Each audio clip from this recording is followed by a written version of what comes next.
Released in 1976, Alfred Sole's Alice, Sweet Alice, presents a chilling portrayal of innocence, violence, and religious fervor within a small Catholic community shaken by a brutal crime. The film follows young Alice, whose life unravels when her sister is murdered, leaving her entangled in suspicion and a web of unsettling secrets. Blending psychological horror with suspenseful storytelling, Alice, Sweet Alice explores the hidden darkness in everyday life and raises questions about identity, faith, and family.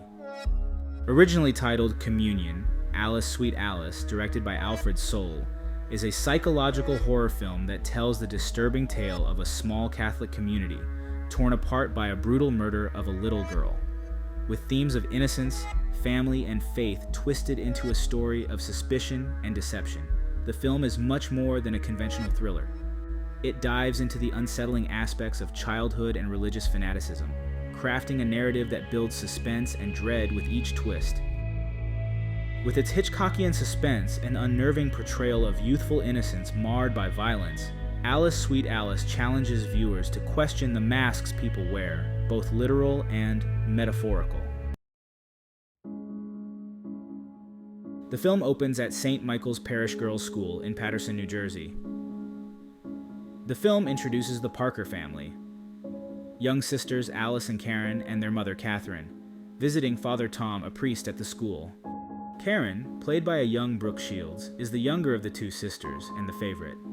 She is depicted as angelic and adored, while Alice, older and more withdrawn, frequently feels overshadowed by her sister's innocence. Karen is preparing for her first communion, and Father Tom gives her his mother's crucifix as a gift. A jealous Alice puts on a Halloween mask, frightening Father Tom's housekeeper, Mrs. Tredoni.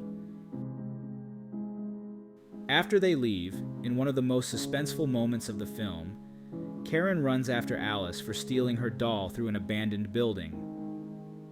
Alice scares her sister with a horrifying mask, and then threatens to hurt Karen if she ever told anyone. The obvious tensions between the sisters hint at the strained family dynamics that will eventually play a crucial role in the unfolding tragedy. On the day of her first communion, as the children are preparing for the ceremony, Karen is brutally strangled by a person wearing a Halloween mask and a yellow raincoat. Her crucifix is ripped from her neck and her body is set on fire. A nun makes the horrific discovery, disrupting the communion ceremony. Suspicion from the audience falls on Alice due to her jealous and troubled behavior, as well as her disturbing habit of wearing a translucent, unsettling mask that resembles that of the killer. Following Karen's funeral, the tension in Alice, Sweet Alice escalates as grief, suspicion, and strained family dynamics drive the characters further apart. The family reels from Karen's death, with Catherine devastated and trying to understand the murder while coping with her strained relationship with Alice. At Karen's funeral, Catherine's ex-husband, Dominic, Karen and Alice's father, returns to offer his support and begins investigating the murder on his own, desperate for answers. Meanwhile, Detective Spina formally handles the case and, though skeptical, cannot ignore the circumstantial evidence pointing to Alice.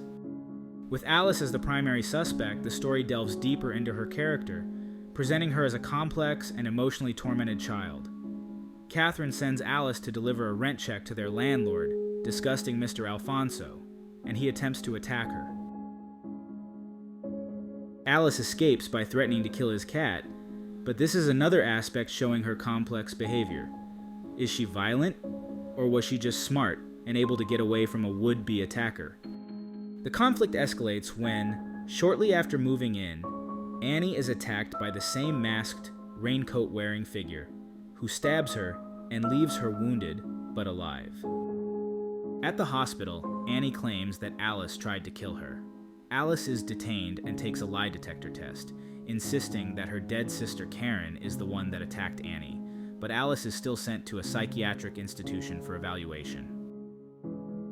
Catherine is conflicted, torn between her maternal instincts and her fear of Alice's capacity for violence. Dominic, meanwhile, becomes even more determined to find the truth, suspecting that something darker is at play. Before we dive deeper, a quick heads up. This analysis will explore key plot points and twists in Alice, Sweet Alice. So, spoilers ahead.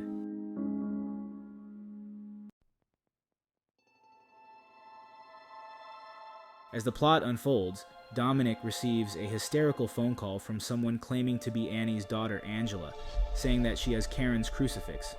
Dominic agrees to meet her at an abandoned building. After he arrives, the masked figure stabs him before binding him with rope. As he is tied up and being dragged, Dominic sees that the killer is, in fact, Mrs. Tredoni, Father Tom's housekeeper from the beginning. Mrs. Tredoni's deeply religious beliefs have become warped, leading her to view Karen as an angel and a pure soul worthy of salvation, while she sees Alice as a sinful child deserving punishment. Tredoni chastises Dominic and Catherine as sinners because of their premarital sex, birthing their children, and then their divorce. After Dominic bites Karen's crucifix off Mrs. Tredoni's neck, she pushes him out a window to his death.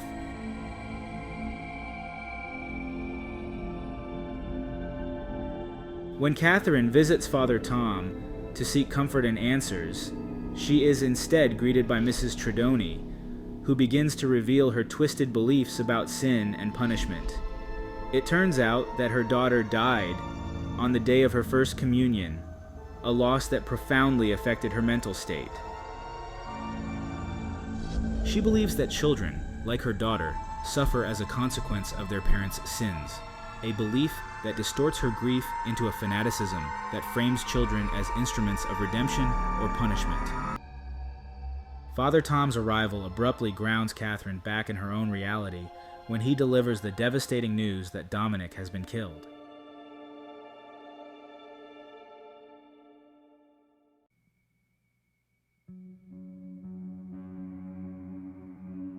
Later, Mrs. Tredoni sneaks into Catherine's apartment building. Mr. Alfonso wakes up screaming as Alice had mischievously placed a jar of cockroaches on him while he slept.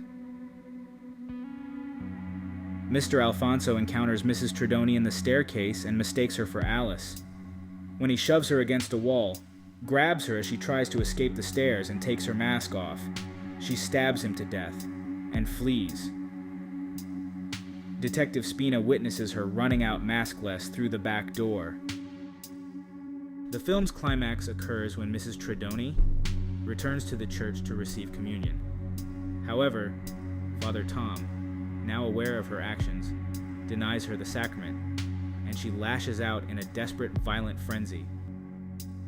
Mrs. Tredoni stabs Father Tom in the throat as the police rush in. The film closes on a chilling note, with Alice, as Father Tom is bleeding out, picking up Mrs. Tredoni's blood-stained bag and mask, leaving the viewer questioning if Alice has been affected by the traumatic events around her, or if she is slipping into the darkness imposed upon her.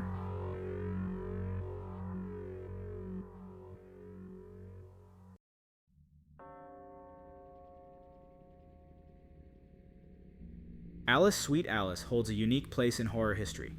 It incorporates elements of giallo, the Italian subgenre known for its use of masked killers, stylish visuals, and complex plots. While giallo films often feature graphic violence, Alice, Sweet Alice uses implied horror, atmosphere, and psychological depth to maintain its suspense, aligning it more closely with American slasher and psychological horror traditions.